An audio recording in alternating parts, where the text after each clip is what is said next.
We're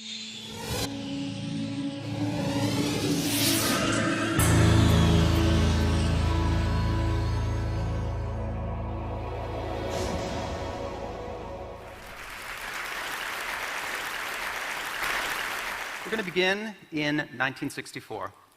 Bob Dylan is 23 years old, and his career is just reaching its pinnacle. He's been christened the voice of a generation, and he's churning out classic songs at a seemingly impossible rate.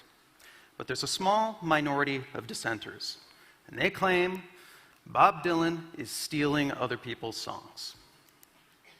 2004, Brian Burton, aka Danger Mouse, takes the Beatles' White Album, combines it with Jay-Z's The Black Album to create the Grey Album.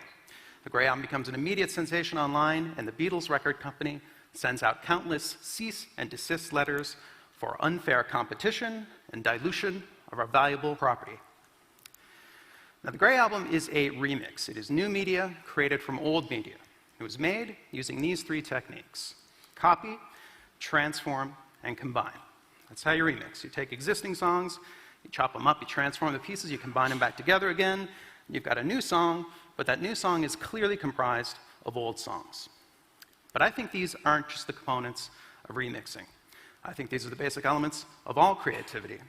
I think everything is a remix, and I think this is a better way to conceive of creativity. All right, let's head back to 1964, and let's hear where some of Dylan's early songs came from. We're going to do some side-by-side comparisons here. All right, this first song you're going to hear is Nottingham Town. It's your traditional folk tune. After that, you'll hear Dylan's Masters of War.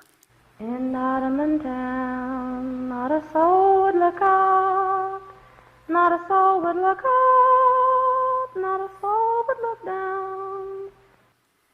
Damn your masters of war,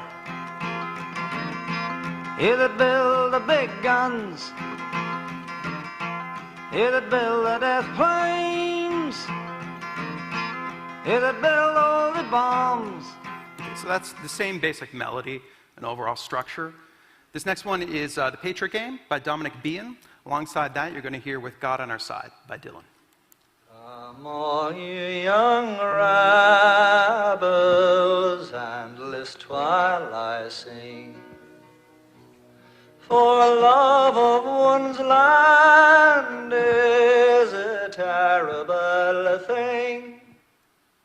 Oh, my name, it ain't nothing. My age, it means less. The country I come from is called the Midwest. Okay, so in this case, Dylan admits he must have heard The Patriot Game, he forgot about it. Then when the song kind of bubbled back up in his brain, he just thought it was his song.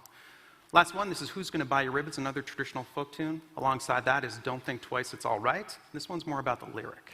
It ain't no use to sit and sigh now, darling, and it ain't no use to sit and cry now. Well, it ain't no use to sit and wonder why, baby, even you don't know by now. And it ain't no use to sit and wonder why, baby, it'll never do somehow. Okay, now there's a lot of these. It's been estimated that 2/3 of the melodies Dylan used in his early songs were borrowed. This is pretty typical among folk singers. Here's the advice of Dylan's idol, Woody Guthrie. The words are the important thing. Don't worry about tunes. Take a tune, sing high when they sing low, sing fast when they sing slow, and you've got a new tune. And that's what Guthrie did right here, and I'm sure you all recognize the results.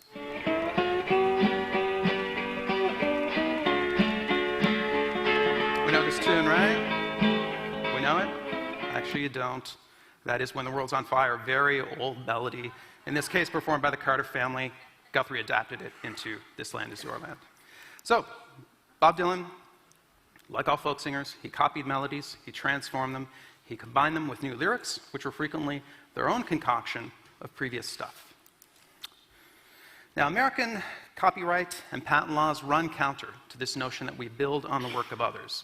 Instead, these laws and laws around the world use the rather awkward analogy of property. Now, creative works may indeed be kind of like property, but it's property that we're all building on. And creations can only take root and grow once that ground has been prepared. Henry Ford once said, "I invented nothing new. I simply assembled the discoveries of other men behind whom were centuries of work." Progress happens when all the factors that make for it are ready, and then it is inevitable. 2007.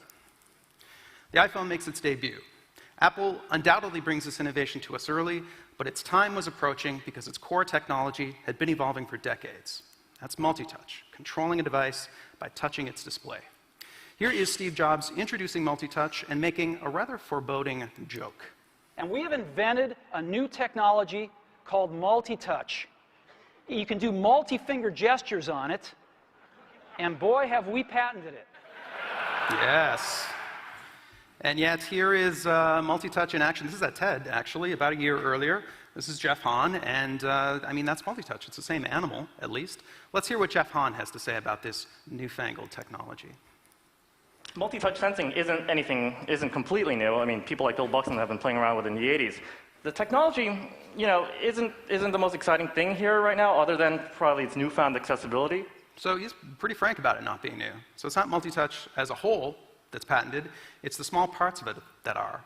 And it's in these small details where we can clearly see patent law contradicting its intent to promote the progress of useful arts. Here is the first ever slide to unlock. That is all there is to it. Apple has patented this. It's a 28-page software patent, but I will summarize what it covers. Spoiler alert. Unlocking your phone by sliding an icon with your finger. I'm only exaggerating a little bit. It's a broad patent.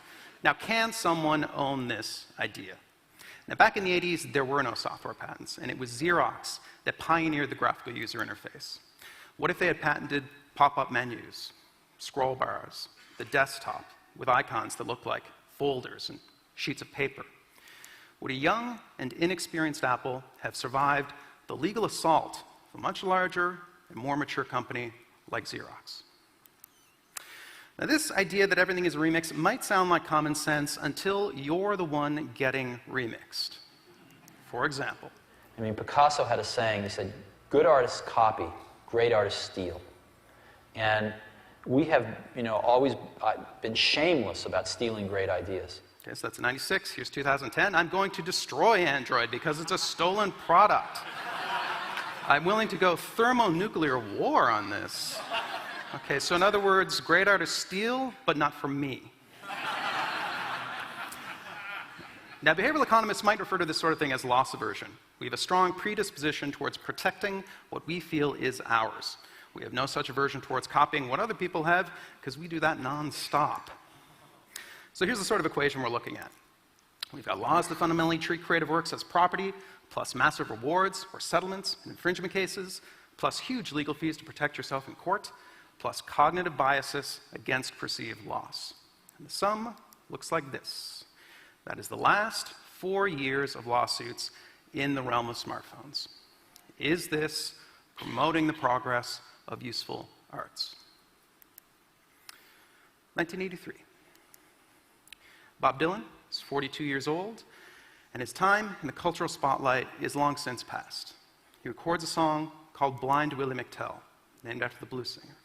And the song is a voyage through the past, through a much darker time, but a simpler one. A time when musicians like Willie McTell had few illusions about what they did. I jump them from other writers, but I arrange them my own way. I think this is mostly what we do. Our creativity comes from without, not from within. We are not self-made. We are dependent on one another.